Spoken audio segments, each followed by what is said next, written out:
Hey everyone, you're here with Mark Boutwell at perfectgardens.com. So if you have not checked out our zucchini zoodles dish, I highly recommend you check out that because that dish is actually where we talk about how to make your pesto. So let's go ahead and turn it on over to Sarah. Thank you, Mark.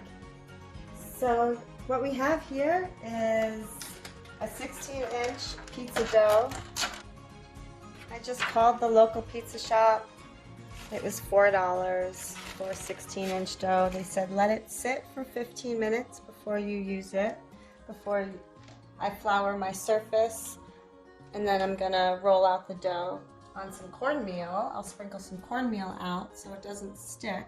I'm also going to dice some peppers and some tomatoes, so it'll be like a roasted pepper and tomato pesto pizza. And since it's a kale basil pesto, there's gonna be that little hint of kale in the flavor as well. So it's a kale basil pesto pizza with roasted peppers and tomatoes on top. And it's not vegan actually. We're going to put some mozzarella cheese on it. But of course you can make it vegan. You can just load it up with veggies and pesto, and some people even make a cashew cream cheese as well, which is a vegan style cheese made out of cashews. So I'm excited to share this recipe with you. It's gonna be delicious and really easy. It probably will only take an hour. So we are making a kale basil pesto pizza with our leftover pesto that we made the other day with mozzarella cheese and topped with peppers and tomatoes. So what I did was I sliced a half of a pepper, and I also sliced some San Marzano tomatoes and put a little bit of olive oil in with that and just stirred it around. This way it gets roasted while it's in the oven and topped on top on the pizza. Put some salt on both peppers and tomatoes. So basically what I'm gonna do next is flour my surface and roll out the dough. So the first thing that I'm going to do, because we're going to bake our pizza on a pizza stone, I'm going to preheat the oven on 450 degrees and put my pizza stone in the oven while the oven is heating up, and keep it in there for 30 minutes to get nice and hot before I put the dough on there to bake for about 10 minutes. And then I'll pull that dough out, and then we'll put our toppings on the pizza. So our oven is preheating. I'm going to leave the stone in there for about another 15 minutes, and the dough will be ready to bake for 10 minutes before I put the pesto and the toppings on. And as you can see, I used a rolling pin, and I started out with putting some corn flour down, some cornmeal down on some parchment paper to prevent some sticking, and easier transfer from the parchment paper to the pizza stone, and that's why I use the parchment paper. And it also doesn't stick too. As you can see, I used some thumbing techniques and kneading techniques to spread the dough out. I used the rolling pin, and I used my thumbs a lot when I was kneading the dough and using my knuckles to help spread it. Now we just have to wait for the stone to heat up, and then we'll bake the dough for just 10 minutes, and then we'll do our toppings. And before you know it, we'll be enjoying some kale basil pesto pizza.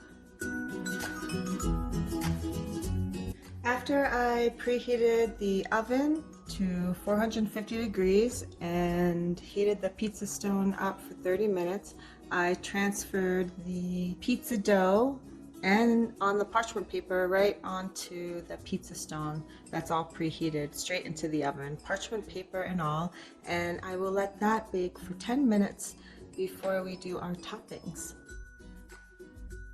So I allowed the dough to bake for 10 minutes. However, we are a mile high above sea level, so the dough baked a little bit quicker. So just keep in mind to know your environment. If you're below sea level, 10 minutes might actually be a good amount of time. Basically, when I pulled that dough out of the oven, you can tell that it's ready to be topped. It's already getting a little crispy and a little brown around the edges. And now I topped it with some kale basil pesto that we made yesterday, and topped it with some mozzarella cheese, some fresh tomatoes, San Marzano specifically, and red peppers that were tossed in a little bit of olive oil.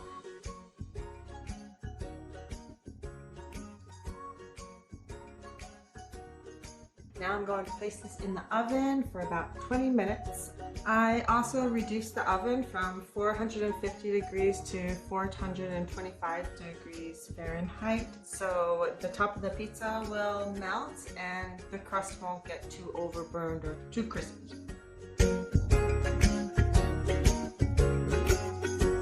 What a beautiful looking pizza. That looks so delectable, so yummy, and 15 minutes was a good amount of time for the consistency of a crispy crust that I enjoy. Some people might like it a little less crispy, so you might want to check it at 12 to 13 minutes.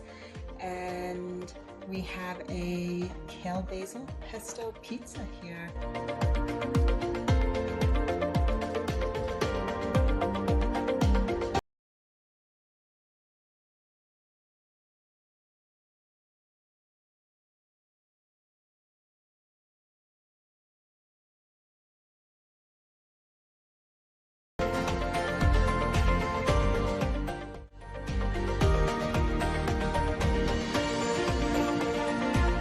So the first step to making the pesto is to brown the pine nuts. You can also use a walnut, or some people use cashews as well. In my food processor, I added 2 cups of kale, 2 cups of basil, a half a cup of olive oil, 2 garlic cloves, and just a few slices of a pecorino romano cheese. I also added a whole lemon. I like it lemony. Finally, you can season it with some salt to taste as well. There's just so many things you can do with pesto. Basil, really good for your immune system, and there's just so many benefits to eating a fresh pesto. Kale as well is very high in vitamin K too.